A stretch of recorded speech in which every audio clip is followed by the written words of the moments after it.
Hello, everybody. This is Anna Karenina by Leo Tolstoy. Part 2, chapters 31 and 32. It was a stormy day. The rain fell all the morning, and the invalids with umbrellas thronged in the galleries. Kitty and her mother, accompanied by the Muscovite colonel playing the elegant in his European overcoat, bought ready-made in Frankfurt, were walking on one side of the gallery in order to avoid Nikolai Levin, who was on the other. Varenka, in her somber dress and a black hat with the brim turned down, was acting as guide to a blind old French woman.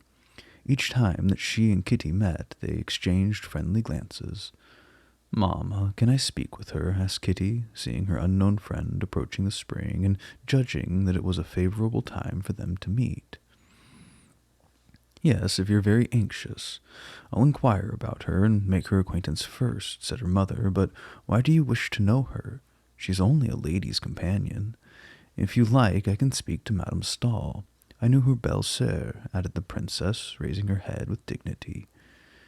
Kitty knew that her mother was vexed at the attitude of Madame Stahl, who seemed to avoid her, and she did not press the point. "How charming she is," said she, as she saw Varenka giving the blind French lady a glass. "See how lovely and gentle everything is that she does." "You amuse me with your engouements," replied the princess. "No, let us not go further," she added, as she saw Levin approaching with Marya and a German doctor, with whom he was speaking in a sharp and angry tone. As they turned to go back, suddenly they heard the sound of angry voices and a cry. Levin had stopped and was shrieking with excited gestures. The doctor was also angry. A crowd was gathering around them in a ring. The princess and Kitty hurried away, but the colonel joined the throng to find out what the trouble was. After a few moments he came back to them. "What was it?" asked the princess. "It is a shame and a disgrace," replied the colonel. "Nothing worse than to meet these Russians abroad. This huge gentleman quarreled with his doctor, heaped indignities upon him for not attending to him as he wished, and finally he raised his cane. It was disgraceful." "Ah, how unpleasant," said the princess. "No, how did it end?" "Fortunately, this girl with a hat like a toadstool interfered. A Russian, it seems," said the colonel. "Mademoiselle Varenka?" Yes, she went quicker than anyone else, and took the angry gentleman by the arm and led him off." "There, mamma," said Kitty, "and you wonder at my enthusiasm for Varenka." The next morning Kitty noticed that Varenka was taking up with Levin and Marya just the same as with her other protégés. She was talking with them and acting as interpreter to the woman, who did not know any language besides her own. Kitty again begged her mother even more urgently to let her become acquainted with Varenka, and though it was unpleasant to the princess to seem to be making advances to the haughty and exclusive Madame Stahl, she satisfied herself that all was perfectly proper in the proposed acquaintance. She chose a moment when Kitty was at the spring and addressed Varenka. "Allow me to introduce myself," said she, with a condescending smile. "My daughter has taken a great fancy to you, but perhaps you do not know me. It's more than reciprocal, princess," replied Varenka quickly. "What a good thing you did yesterday towards our sad fellow countrymen," said the princess. "I don't know," she replied. "I don't remember of having done anything." "Yes, indeed, you saved this Levin from an unpleasant affair." "Ah, yes. Sa compagne called me, and I tried to calm him. He's very sick and very much put out with his doctor. I'm quite used to this kind of invalids. I believe you live in Menton with your aunt, Madame Stahl. I used to be her belle-sœur." "No, Madame Stahl is not my aunt. I call her Mamma, but I have no relation to her. I was brought up by her," replied Varenka. All this was said with perfect simplicity, and the expression of her pleasing face was so frank and sincere that the princess began to understand why Kitty was so charmed by her. "No, what is this Levin going to do?" she asked. "He's going away." At this moment Kitty, radiant with pleasure because her mother was talking with her friend, came in from the spring. "Nu, what? Kitty, your ardent desire to know Mademoiselle?" "Varenka," said the young girl. "Everybody calls me so." Kitty was delighted, and without speaking, pressed her new friend's hand a long time, but without any response. Varenka's face, however, was lighted with a happy expression tinged with melancholy, and when she laughed she showed her large but handsome teeth. "I've been longing to know you," she said, "but you're so busy." "Ah, on the contrary, I haven't anything to do," replied Varenka, but at the same instant 2 little Russian girls, the daughters of an invalid, ran towards her and said, "Varenka, Mamma is calling," and Varenka followed them.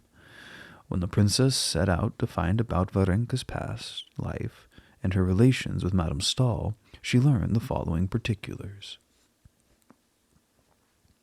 Madame Stahl has always been a sickly and excitable woman, who was said by some to have tormented the life out of her husband, and by others to have been made unhappy by his unreasonable behavior.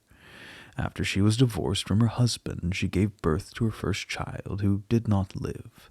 Madame Stahl's family, knowing her sensitiveness and fearing that the shock would kill her, substituted for the dead child the daughter of court, a cook, born on the same night and in the same house at Petersburg. It was Varenka. Madame Stahl afterwards learned that the child was not her own, but continued to take charge of it, the more willingly as the true parents shortly after died, leaving it without relatives. For more than 10 years, Madame Stahl lived abroad in the south, scarcely ever leaving her bed. Some said that she had made a public show of her piety and good works. Others saw in her a superior being of real moral elevation, and asserted that she lived only for the sake of her charities. In a word, that she was really what she seemed to be. No one knew whether she was Catholic, Protestant, or Orthodox. One thing alone was certain, that she had friendly relations with the high dignitaries of all the churches and of all communions. Varenka also lived with Madame Stahl, and all who knew Madame Stahl knew Mademoiselle Varenka also, and loved her. Kitty became more and more attached to her friend, and each day discovered some new charm in her. The princess, seeing that Varenka's manners were excellent, and that she was well educated, speaking French and English perfectly, did not discourage the friendship, and having discovered that she sang, invited her to come and spend an evening with them. "Kitty plays, and we have a piano, and though the instrument is bad, we shall be delighted to hear you," said the princess with a forced politeness that was displeasing to Kitty, especially as she knew that Varenka did not want to sing. She came, however, that same evening and brought her music. The princess invited Marya Evgenyevna and her daughter and the colonel. Varenka seemed not to mind the presence of these people, who were strangers to her, but sat down to the piano without being urged. She could not accompany herself, but she read the notes perfectly. Kitty played very well and accompanied her. "You have a remarkable talent," said the princess after the first song, which Varenka sang beautifully. Marya Evgenyevna and her daughter added their compliments and said their thanks. "See," said the colonel, looking out of the window, "what an audience you've attracted. In fact, a large number of people have gathered in front of the house." "I'm very glad to have given you pleasure," said Varenka without affection. Kitty looked at her friend proudly. She admired her art and her voice and her face, and more than all, her bearing. It was evident that Varenka made no boast of her singing and was indifferent to compliments. She simply seemed to say, "Shall I sing some more, or is that enough?" If I were in her place, how proud I would be, how happy I should be to see the crowd under the window. But she seems perfectly unconscious of it. All that she seemed to want was to please Mamma. What is there about her? What is it that gives her this power of indifference, this calmness and independence? How I should like to learn of her, thought Kitty as she looked into her peaceful face. The princess asked for a second song, and Varenka sang this as well as the first, with the same care and same perfection, standing erect near the piano and beating time with her little brown hand. The next piece on her music roll was an Italian aria. Kitty played the introduction and turned towards Varenka. "Let us skip that," said she, blushing. Kitty, in surprise and wonder, fixed her eyes on Varenka's face. "No, another one," she said, hastily turning the pages, and somehow feeling an intuition that the Italian song brought back to her friend some painful association. "No," replied Varenka, putting her hand on the notes. "Let us sing this." and she sang as calmly and coolly as before. After the singing was over, they all thanked her again and went out into the dining room to drink tea. Kitty and Varenka went down to the little garden next the house. "You had some association with that song, did you not?" asked Kitty. "You need not tell me about it. Simply say, 'Yes, I have.'" "Why should I not tell you about it?" "Yes, there is an association," said Varenka calmly. "It is a painful one. I once loved a man, and I used to sing that piece to him." Kitty, with wide-open eyes, looked at Varenka meekly, but did not speak. "I loved him, and he loved me also. But his mother was unwilling, and he married someone else. He does not live very far from us now, and I sometimes see him. You didn't think I also had my romance, did you?" And her face lighted up with a rare beauty and a fire such as Kitty imagined might have been habitual in other days. "Why shouldn't I have thought so? If I were a man, I could never have loved anyone else after knowing you," said Kitty. "But I cannot conceive that he was able to forget you and make you unhappy for the sake of obeying his mother. He couldn't have had any heart." "On the contrary, he was an excellent man, and I'm not unhappy. I'm very happy. Shall we sing any more this evening?" she added, turning towards the house. "How good you are, how good you are," cried Kitty, stopping to kiss her. "If I could only be a bit like you. Why should you resemble anyone else besides yourself? Stay the good girl that you are," said Varenka with her sweet and melancholy smile. "No, I'm not good at all. No, tell me. Stay, let us sit down a little while," said Kitty, drawing her down to a settee near by. "Tell me how it can be other than a pain to think of a man who scorned your love, who's jilted you."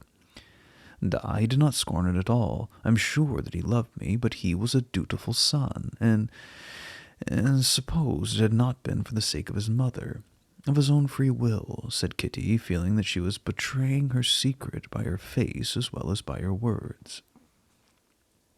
"Then he would not have been behaved honorably, and I should not mourn for him," replied Varenka, perceiving that the supposition concerned not herself, but Kitty. "But the insult," cried Kitty. "Can one forget the insult?" "It's impossible," said she, remembering her own look when the music stopped at the last ball. "Whose insult? You didn't do anything wrong. Worse than wrong. Shameful." Varenka shook her head and laid her hand on Kitty's. But why shameful?" she asked. "You surely did not tell a man who showed indifference to you that you loved him."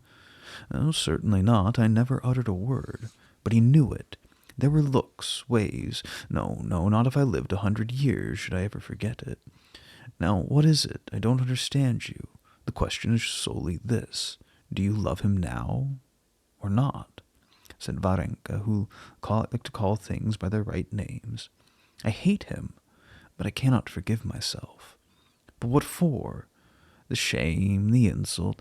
If every one were as sensitive as you, there's never a young girl who does not sometimes feel the same way. It's all such a trifling thing." "But what, then, is important?" asked Kitty, looking at Varenka with astonishment and curiosity. Many things are important," replied Varenka with a smile. But what?" There are many things more important," replied Varenka, not knowing what to say.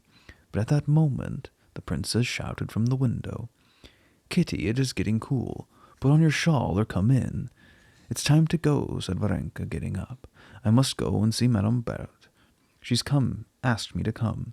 Kitty held her by the hand and asked her, with a look full of passionate, almost supplicating curiosity,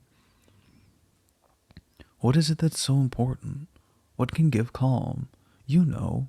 Tell me." But Varenka did not understand the meaning of Kitty's look. She remembered only that she still had to go to see Madame Berthe, and to get home at midnight for tea with Mamma. She went back to the room, picked up her music, and having said good night to all, she was going to take her departure. "Allow me, I'll escort you," said the colonel. "Certainly," said the princess. "How could you go home alone at night? I was going to send Parasha with you." Kitty saw that Varenka could hardly keep from smiling at the idea that she needed anyone to go home with her. "No, I always go home alone, and nothing ever happens to me," said she, taking her hat and leaving Kitty again, though she did not tell her the one important thing. She hurried away with firm steps, her music roll under her arm, and disappearing in the semi-darkness of a summer night, carrying with her the secret of her dignity and her enviable calmness.